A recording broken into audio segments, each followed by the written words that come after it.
আসসালামু আলাইকুম। কালকে কিন্তু সিরিজ নির্ধারণী ম্যাচে মাঠে নামবে কিন্তু বাংলাদেশ এবং ওয়েস্ট ইন্ডিজ। যে টিমে শান্ত সুপার ওভারে ক্রিকেট খেলবেন নামে, সে টিমে নিয়ে ভাই কথা বলার মনে করেন লজ্জাই লাগে, শরম লাগে নিজের কাছে। নিজের কাছে এতটা লজ্জা লাগে যে যে দেশে সুপার ওভারে শান্তর মতো নির্লজ্জ বেহায়া, কি বলি আর, থার্ড ক্লাস মার্কা একজন প্লেয়ার সুপার ওভার খেলতে নামে, তখন যে নিজের কাছে লজ্জা লাগে, নিজের কাছে খারাপ লাগে যে আসলে এটা কি দেখছি, সিনারিটা কি।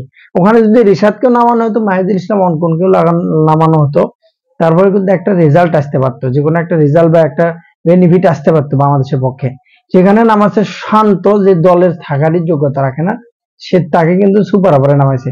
এই প্রথম বাংলাদেশ সুপার ওভার খেললো, যেখানে জয়ের সম্ভাবনা অনেক কাছে ছিল, তারপরে কিন্তু জিততে পারেনি। এটা একটা কথা ভাই, একটা ক্রিকেট খেলাতে এক বলে 5 রান আসে, বাকি 5 বলে 6 রান লাগে, একটা সুপার ওভারের মতো ম্যাচ বিশ্বের যে কোনো উগান্ডা এসেও দিলে তার চেয়ে নিচু শ্রেণীর যে টিম আছে সেও কিন্তু জিতাবে। সর্বোপরি কালকে সিরিজ নির্ধারণ এখন পরিস্থিতি বলে দেবে। এমনিতে পিচের যে কন্ডিশন, পিচের যে অবস্থা, অলরেডি কিন্তু কোচের দিকে কিন্তু অবশ্যই নজর উঠছে এবং কোচকে নিয়ে কিন্তু অলরেডি কথা হচ্ছে। সালাউদ্দিনকে নিয়ে কথা হওয়াটা স্বাভাবিক, কমন একটা বিষয়। কারণ বাংলাদেশে তার চেয়ে ভালো কোচ, দেশি কোচদের ভেতর সবচেয়ে ভালো এবং বলা চলে যে মানসম্পন্ন, টোটালি যে দিক থেকে বলা চলে বাংলাদেশ ক্রিকেটকে বদলে দেওয়ার জন্য তার ভাষা প্লেয়াররা বোঝে, যার জন্য কিন্তু তাকে টিমে নিয়ে আসা হয়েছিল। বাট তার সিটে ভোটা পর্যন্ত কিন্তু পাওয়া যায়নি। আফগানিস্তান সিরিজ বলে আপনি, পাকিস্তানি সিরিজ বলে আপনি, ইউএ সিরিজ বলে আপনি, যে কোনো সিরিজই বলেন না কেন, ব্যাটিং এর যে ধারাবাহিকতা, প্রত্যেকটা টোটাল যতগুলো প্লেয়ার আছে বাংলাদেশের, আপনি যদি একটু বিবেচনা করে দেখেন যে কত বছর যাবত একটা সেঞ্চুরি আসে না ওয়ান ডেতে। জাস্ট লাস্ট ইমন একটা সেঞ্চুরি মারছিল, সেই সেঞ্চুরিটাই কিন্তু রয়ে গেছে। পরবর্তীতে আর সেঞ্চুরি কিন্তু এখন পর্যন্ত আসেনি, পুরো ইন্টারন্যাশনাল ক্রিকেটে আসেনি। অথচ ইন্ডিয়া, অস্ট্রেলিয়া বা অন্যান্য দেশগুলো যদি দেখেন, প্রতিনিয়ত তাদের কাছে সেঞ্চুরি এখন ডাল ভাতের মতো পরিণত হয়েছে। তো কালকে একাদশটা কেমন হবে যদি বিবেচনা করা যায়, তবে ওপেনিং এ ভাই সাইফকে নষ্ট করে দিচ্ছে বিসিবি, কিন্তু সাইফ হাসানকে নষ্ট করে দিচ্ছে, তার কিন্তু এখানে কোনো দোষ নাই এবং সে দায়ভার কিন্তু নেবেও না কখনো। সাইফকে পুরোপুরি নষ্ট করে দেওয়া হচ্ছে মিরপুরের মতো ধান খেতের মাঠে খেলায়া, যেখানে সাইফের মতো ব্যাটসম্যান না খেলানোটাই বেটার আমি মনে করি। ওখানে খেলাবেন শান্তর মতো প্লেয়ার, যারা শেষে শেষে রান করে, যারা মনে করেন আপনি দীর্ঘদিন যাবত দলের সাথে আছে আঠার মতো, বাট কাজে কাজে আসছে না, তাদেরকে কাজে লাগানোর চেষ্টা করুন। ছেঁচড়া টাইপের প্লেয়ার, যারা ক্লাসিক্যাল প্লেয়ার, তাদেরকে লাগানো, অর্থাৎ সাইফকে কিন্তু কাজে লাগানো হচ্ছে, যে কিন্তু মোটামুটি পাওয়ার হিটিং বাংলাদেশের টি-20-র সামনের দিকটাই থাকবে। ওপেনিং টপ অর্ডারটা কিন্তু নিজের দায়িত্বে নিজে ধরে রাখছে। সর্বোপরি যদি আমি বলি যে একাদশটা কেমন হবে, হয়তো বা কালকে সৌম্য সরকার বাদ পড়বে না, কারণ সৌম্য সরকার অনেকদিন যাবত, অনেকদিন পরে দলে ঢুকছে। ভাই সৌম্য সত্যিকার অর্থেই আপনি এই ইন্টারন্যাশনাল ক্রিকেটে চলে না ভাই, যায় না ভাই।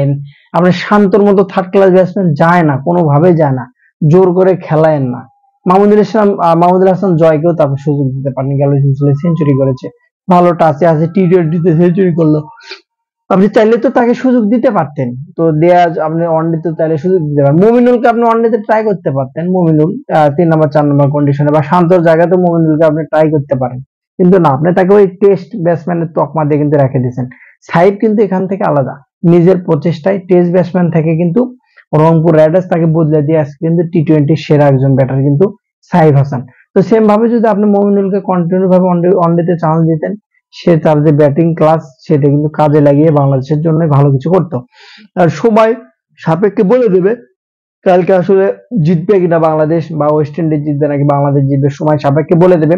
তবে পিচের কন্ডিশন নিয়ে ভাই এতটাই লজ্জা লাগে নিজের কাছে খেলা দেখতে, কালো গুত্তর গু দেখতেছি মনে হচ্ছে। অখিল হাসান তো অলরেডি বলে দিয়েছে যে আমি যখন টিভিতে দেখছিলাম মনে হচ্ছিল এটা টিভির পর্দার কালারটা এরকম, বাট আসলে তা না। বাস্তবে সে পরবর্তীতে বুঝতে পারে, যে সরাসরি দেখে যখন সে বল করতে যায় তখন বুঝতে পারে যে না, এটা আসলে কালো গুত্তর গু, এটা আসলে অরিজিনালি টিভির কালার না। তখন সে আশ্চর্য হয়ে যায় কিন্তু, এবং বাংলাদেশকে জিতানোর জন্য যথেষ্ট চেষ্টা করেছে কিন্তু অখিল হোসেন, কিন্তু বাংলাদেশ আসলে জিতবে না।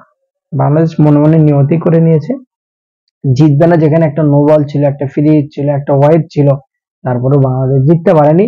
ওরা 6 বলে সময় সাপেক্ষে বলে দেবে বাংলাদেশ জিতবে না, হারবে। তবে রিশাদের প্রতি আলাদা নজর রাখা উচিত, এবং রিশাদ অবশ্যই বাংলাদেশের ক্রিকেটে এক আশ্চর্যজনক আবিষ্কার, যেটা হাতুড়ি সিং স্পেশালি ধন্যবাদ পাওয়ার যোগ্যতা রাখে।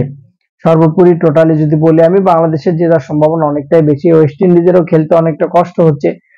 টপ থেকে যদি মিডল অর্ডার দেখেন, তাদেরও কিন্তু বলা চলে যে আহামরি খুব পারফরমেন্স করতে পারছে এরকম না। তবে একটু যদি টাচে খেলতে পারে ওয়েস্ট ইন্ডিজ, তাহলে বাংলাদেশকে চাপে ফেলাটা সম্ভব।